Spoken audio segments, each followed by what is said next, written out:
Hello everybody, CW here. Got my dies in. 57 SIG. I picked these up from the same guy I bought the 30 Herrett barrel and dies from. He had this set of dies as well. I reached back out to him, still had it for sale, so I grabbed it. Nice set of RCBS dies. You probably just watched the video of me cleaning these, getting them set up. They were really clean, they didn't need a whole lot. But the point is you don't really know because they're not your dies. So clean them up, start from clean dies. Okay, there's a little bit of setup involved. Over here, I've got a whole pile of cases. All I've done to them is cleaned them, decapped them,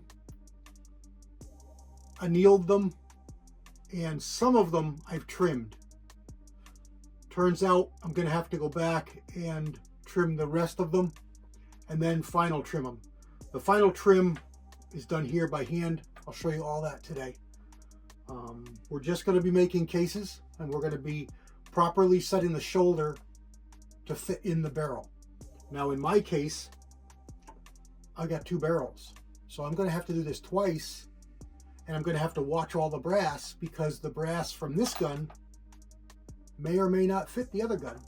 More than likely, it's not gonna. So I'm going to have to set the dies up individually for each barrel. The idea is you want the headspace on the shoulder basically at the same time as the rim, but the shoulder is more important. It is a rimmed case, and immediately say a rimmed case, you just headspace it off the rim. And you can do that, but you're going to suffer short case life and not the best possible accuracy. Your case is moving. Anything that moves excessively is basically inaccuracy. So if you can get that case so it fills the chamber so that it's not making a big jump every time, you're going to extend case life and you're going to increase accuracy. So that's what we're after.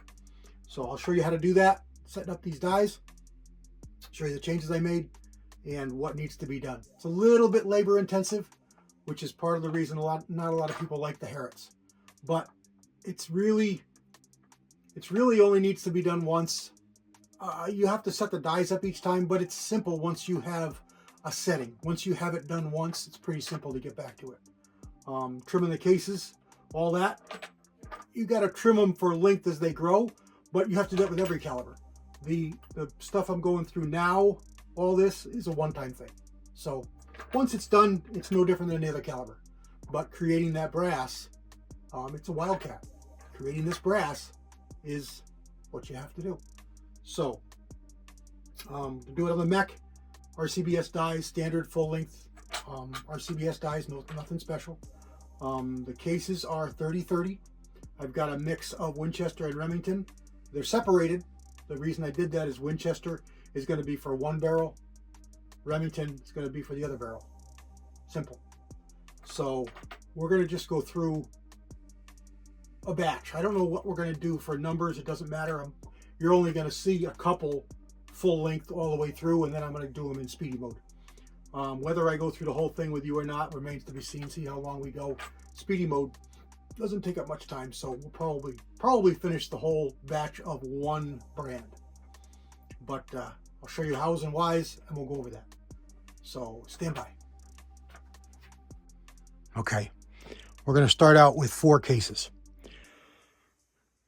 2 of these are Remington good cases that we're going to use for live loads, and I think it's 2. Maybe it's 3. Okay, 3 cases are good. As long as nothing gets screwed up, they're good. We're going to use them for live loaded rounds.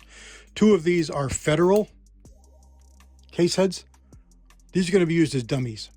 So we're going to start with these because if we screw them up in the setup, if they get screwed up, so what? Throw them away. So let's start with these 2, and then once we know this works, we'll go on to this one. So I'm just going to put these over in the loading block.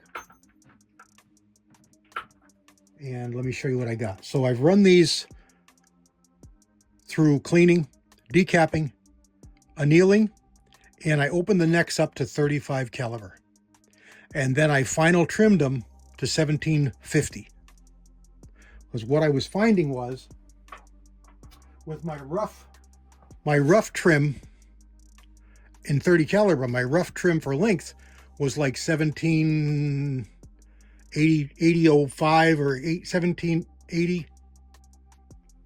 They would go in and almost close, but the mouth of the case would hit the throat into the rifling, and it wouldn't let the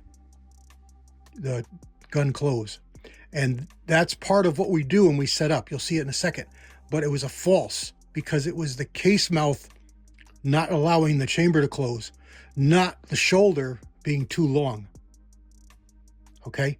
You want it to make sure your overall length is correct, and then push your shoulders back until the gun just closes. When I used this brass without the final trim, it was just long enough to inhibit that process. So I have to open the case up to 35 caliber and then trim it to 1750, which is the correct length, and then finish setting the die. Now, once I get the die set, it doesn't matter the length of this, because I can trim it all at one time at the end. But getting set up, I had to flare this to 35, trim it back to 1750 overall length, then continue adjusting the die until I move the shoulder back just enough to close on the case. So this is a 30 caliber. We're going to set this aside. We're going to go back with our 35s, and I'm going to show you. So here's the gun. Now, obviously, this is an empty case. Nobody get excited. I'm the only one who could get hurt here. You're on the other side of your TV. Empty case, empty gun. We're just going to make sure that it fits. So there it goes in. All right, it doesn't close. You don't want to slam it. You don't want to force it to close. You want it to close. So it won't close. We know the overall length is correct. So the reason it's not closing is that shoulder is too far forward. We got to push the shoulder back. Okay? It's the same for both our cases. This is the other case. It won't close. We're going to start by running it through the die, and then we're going to turn the die in about 1/16 or so of a turn. Try it again. Clean the case off, put it in, try and close it. We want to get it so it just closes like this with the case in there. Just a little bit of resistance, and then we'll be good. We'll lock the die down, then we'll size all the rest of the cases. So let's get that set up. Okay, for initial die setup, I screwed it in until it touched the shell holder and then backed it off 2 full turns. Probably don't need that much. Wanted to make sure I wasn't touching that shoulder. I also changed out to a Lee style nut, die nut. My reasoning is I'm going to have to move, probably going to have to move this for each barrel I load for, and tightening a set screw for each one is going to leave me wondering where I was, where I will be. This way here, I know it's going to be something I have to change and set every time. I'm going to put it on with a wrench anyway, just to make sure things don't move. You know, put it on and give it a push. The Lee does stick pretty good with that rubber O-ring that it has underneath there. It stays pretty good in position, and once it's locked down, it's really good. So I just stuck a Lee one. I got a bunch of these in the drawer, so I just stuck that on. This is a universal sizing die. I just keep it here. It doesn't really have a home, so I just leave it there because that's where I do most of it. I talked a couple times about the shell holder. I like to have a shell holder dedicated to the die set. In other words, it stays in the die box. It's a good idea. With precision stuff, it's pretty much mandatory. It is an added expense, but it's really a proper way to do it.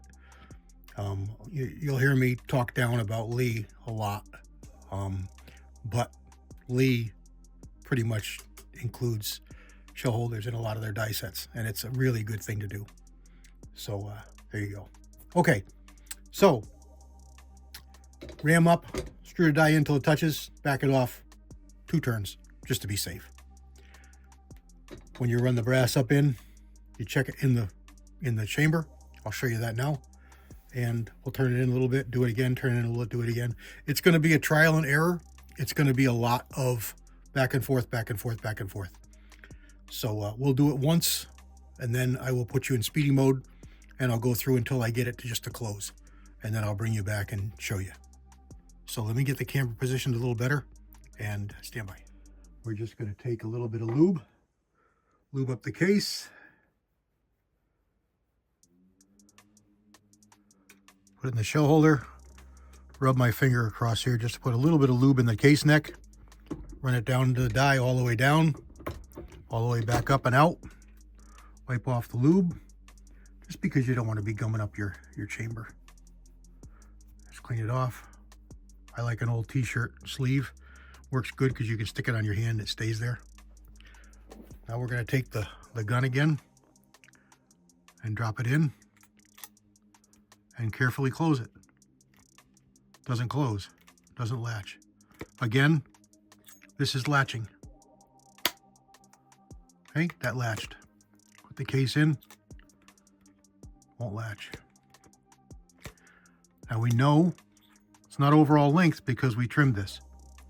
So it's got to be where that shoulder is. So let's move it in.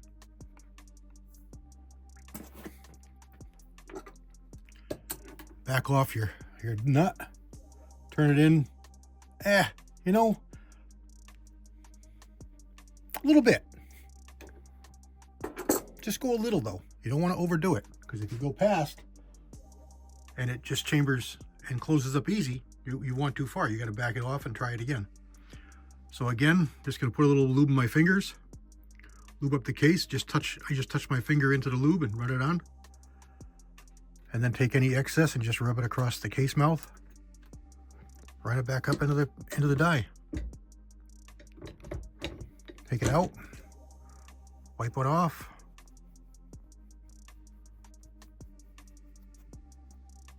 Try it again.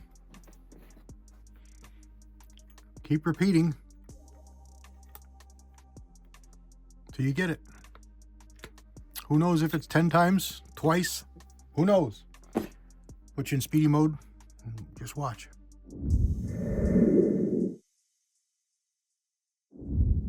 One more time and it closes.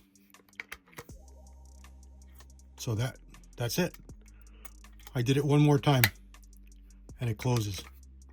So there you go. I was going to say, don't get anxious. Don't turn that die too much. Keep it little bit, because if you go too much, you're going to have you're going to have to start over. So this particular piece of brass actually has a tiny little hole in it, but it's fine because this is going to be used for just seating a bullet. That's all. So let me get you reset up and in position. Okay, so one more time. What we're going to do this time, we're going to take one of these 30 caliber. So these have been trimmed to length rough. These are going to be about 1.8 inches. We're going to lube this up. We're going to run it in the press. Then I'm going to bring you over and we're going to trim it. Then we're going to try it in the gun. Stand by. Just get a little bit of lube in my finger. Lube up the case.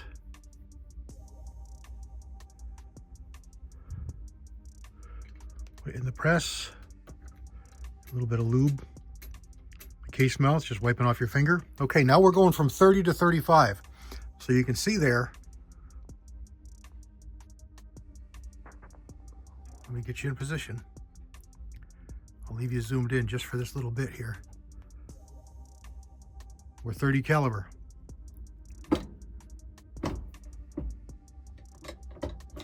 We're 35 caliber. We annealed these so they're nice and soft and they open up pretty easy. I'm just taking the lube off.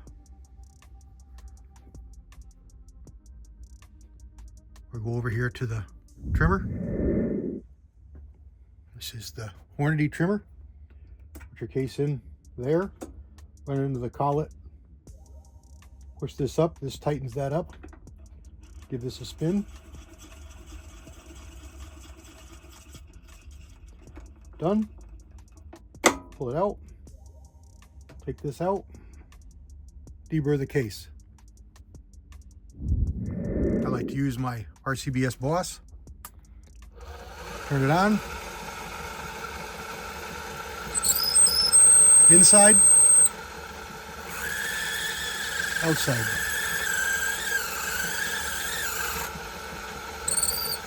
There we go. Done. Let's try it inside the gun.